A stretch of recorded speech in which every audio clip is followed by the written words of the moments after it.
It looked like the WNBA referees had been caught yet again not playing fair with the Fever.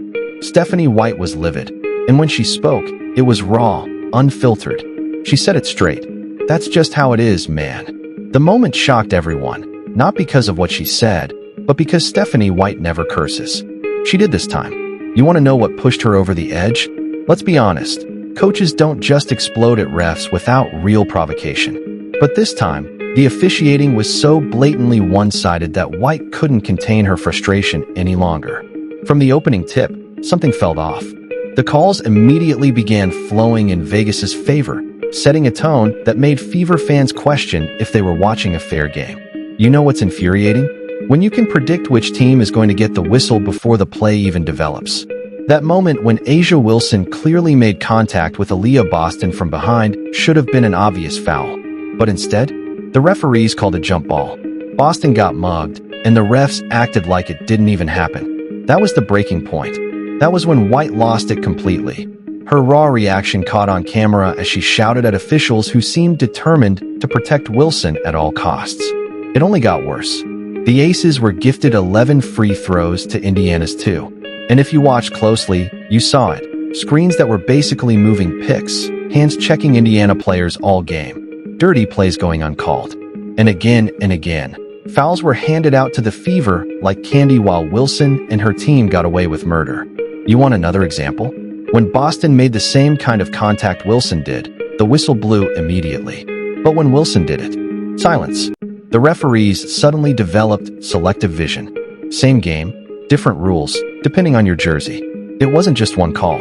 Aces players knocked the ball out of bounds with their own hands, yet it was still given to Vegas. Sophie Cunningham got knocked down and nothing was called. The double standard was glaring. Cunningham was being called for the same plays that Wilson was allowed to do freely.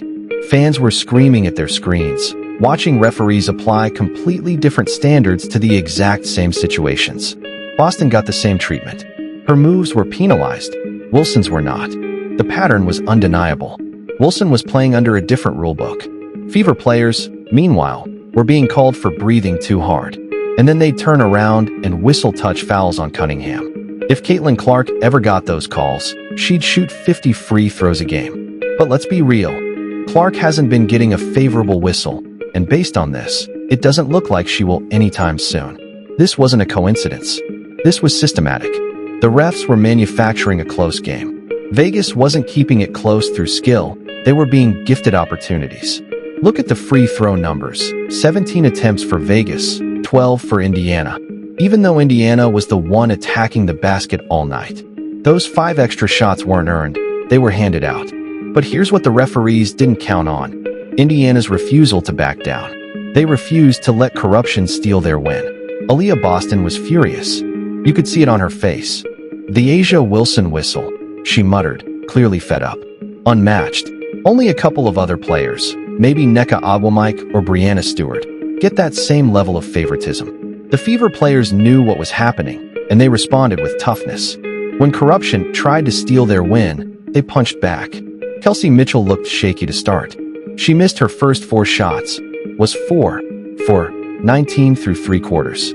Ref bias messed with the team's rhythm. But Mitchell didn't fold. She delivered when it mattered most. In the 4th quarter, she went off. 9 points on 4 of 5 shooting, including the game-changing three-pointer that gave Indiana the lead for good. Meanwhile, Natasha Howard absolutely dominated A'ja Wilson on both ends of the floor.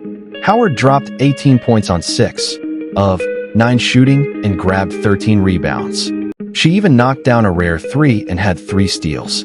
In the 3rd quarter alone, she scored 11 points, flipping the momentum and reminding everyone that talent beats bias. And let's not forget Aaliyah Boston. She posted a double-double with 13 points and 10 rebounds. Despite being hacked all game long, she maintained confidence. She even stretched the floor with her deep shooting, giving Vegas a headache they couldn't solve.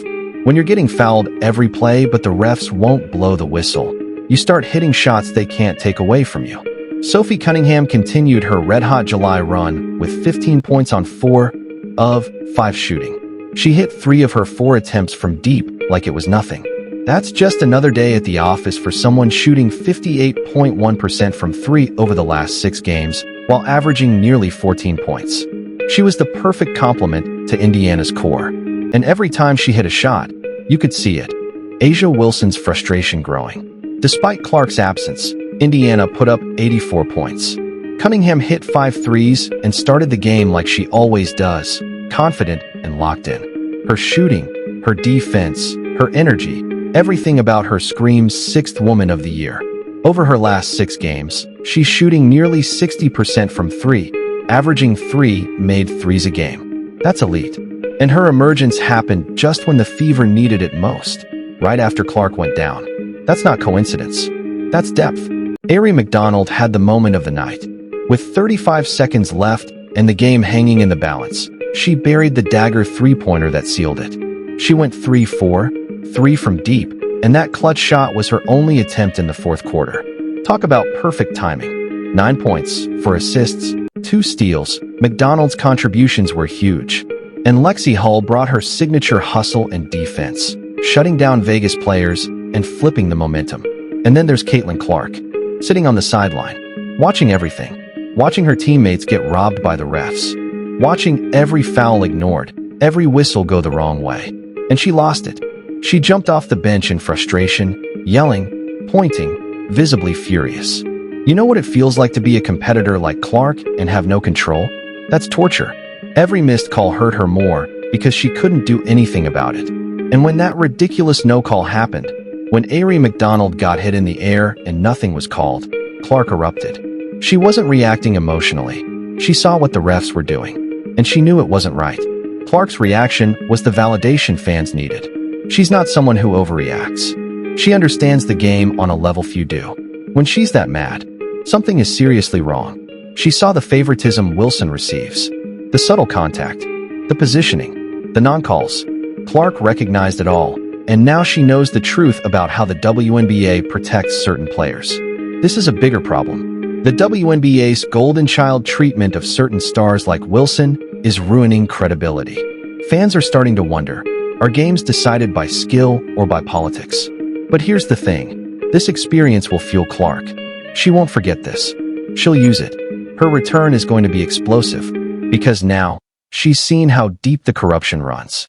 And she's coming back with a purpose.